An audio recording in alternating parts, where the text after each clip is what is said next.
네, 안녕하세요. 네오젠 과학학원에서 화학을 담당하고 있는 박세진 강사입니다. 네, 지금부터 한빛고등학교 2024학년도 1학기 중간고사 내신 분석 리포트 시작해 보도록 하겠습니다. 네, 그래서 일단은 한빛고등학교의 이번 시험의 난이도는요, 굉장히 무난했습니다. 굉장히 무난하고 쉬운 시험이었다. 이렇게 일단 말씀드릴 수 있습니다. 물론 이제 전체적인 이제 내신 분석 리포트는 여기 화면에 띄워드리고 있지만 학원 홈페이지에 들어가시면 좀 더 세부 사항 확인하실 수 있으시고요. 일단은 시험이 쉬웠던 이유에 대해서 저희가 이제 분석을 해봤는데, 보통 이제 1단원이 어려운 단원이 맞습니다. 1단원이 이제 계산을 요구하는 부분이 많기 때문에 조금 아이들의 체감 난이도가 좀 올라가는 단원이 맞습니다. 근데 이제 저희가 이제 1단원에서도 좀 쉬운 파트가 있어요. 그래서 이제 화학과 인류라고 하는 부분이 개념적인, 정말 이제 낸시신틱한 이제 이 문제를 외우고 있는지, 요 특징을 외우고 있는지 안 외우고 있는지 이렇게 물어보는 파트입니다. 다만 이제 다른 학교들 같은 경우에는 이 화학과 인류 파트에 대해서 문제를 내게 되면 적게는 3문제, 많게는 한 5문제 정도 내는 게 일반적이에요. 근데 이제 한빛고등학교는 있죠. 이제 화학과 인류 문제가 7문제 정도가 출제가 된 상황입니다.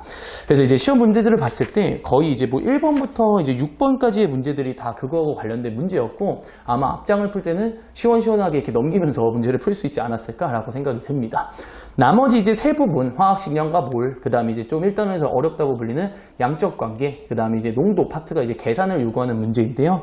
근데 양적 관계가 이제 일반적으로 제일 어려운 걸로 유명하지만 실제로 이제 시험 문제를 봤을 때는 4문제밖에 출제하지를 않으셨어요. 물론 이제 이 4문제가 전부 다 어렵게 되면 시험의 난이도는 급상승하지만 여기에 있는 문제들 역시 상당히 무난한 시험 문제들로 선생님께서 출제를 하셨기 때문에 아이들의 이제 체감 난이도는 좀 더 낮아지지 않았을까, 이렇게 말씀드릴 수 있습니다.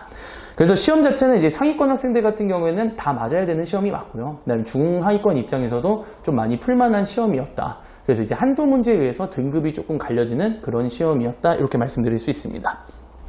제가 이제 특이사항에 핵심 문항이라고 이렇게 적어드린 문항이 있을 텐데요. 요 문항은 이제 완전 어려운 문제는 아니고요. 그냥 이제 제가 생각을 해봤을 때 고등학교 2학년 아이들이 50분이라는 이제 제한된 시간 안에서 문제를 이제 풀었을 때 시간을 그나마 잡아먹는 문제라고 이렇게 해석을 해주시면 좋을 것 같습니다. 그래서 저는 이제 한 4문제 정도 잡았는데요. 일단은 이제 15번 문제가 있습니다. 15번 문제. 15번 문제 같은 경우에는 이게 이제 대표적인 양적 관계의 문제예요. 근데 이제 이 유형을 어렵게 내시진 않았고요. 좀 아이들의 실수를 유발할 수 있게끔 내셨습니다. 그래서 이제 질량에 대해서 표가 이렇게 나와 있는데, 이제 뭐 질량을 정확하게 해석을 해서 내가 사용해야 되는 질량이 어떤 것인지 판단을 정확하게 내려야 되는 문제였고요. 여기서 이제 아무 생각 없이 질량을 그냥 그대로 대입하게 되면 문제가 이제 실수를 하게 되면서 틀리게 되지 않았을까, 이렇게 좀 얘기 드릴 수 있습니다.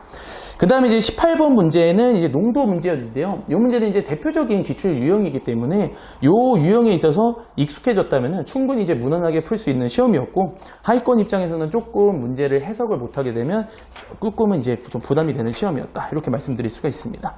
그리고 이제 좀 재밌었던 게 이제 19번 유형인데 역시 농도였고요. 한빛고등학교는 이제 농도에다가 조금 힘을 좀 쓰신 것 같았어요.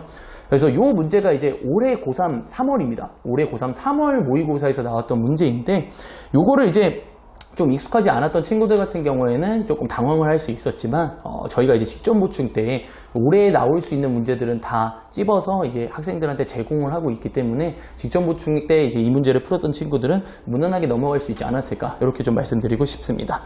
나머지가 이제 논술형 3번이 되고, 여기가 그나마 계산하는 입장에서는 조금 복잡할 수 있었어요. 그렇지만 이제 문제가 해석하는데 크게 어렵지 않았었기 때문에 무난하게 계산만 실수하지 않았다면 충분히 넘어갈 수 있는 부분이었다. 전체적으로 매우 쉬운 시험이었다, 이렇게 말씀드릴 수 있습니다. 네, 마지막으로 두인나우 문제집이라고 하는 것에 대해서 설명드리고 내신 분석 리포트를 마무리 짓도록 하겠습니다. 네, 두인나우 문제집은 여기 보이시는 이게 이제 두인나우 문제집이고요. 뭐 이름 자체는 이제 뭐 두인나우 이렇게 적혀 있어서 두인나우다, 통칭 이렇게 저희가 부르고 있습니다.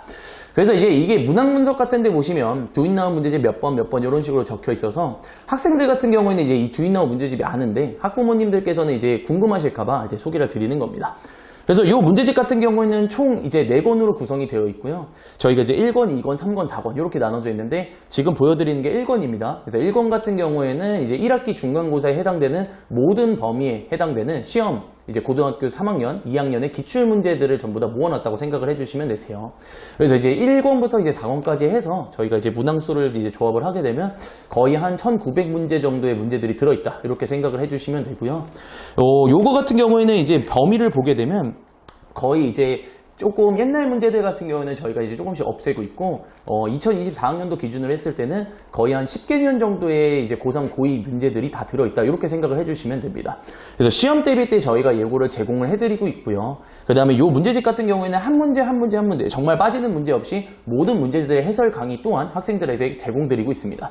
그래서 학생들이 이제 혼자 공부했을 때도 해설 강의를 보면서 이런 식으로 문제를 푸는 거구나 하면서 놓치는 거 없이 저희가 이제 해드리고 있기 때문에 이 문제집 한 권이면은 거의 웬만한 기출 문제를 거의 다 정복할 수 있다. 이렇게 일단은 생각을 해주시면 될 것 같습니다.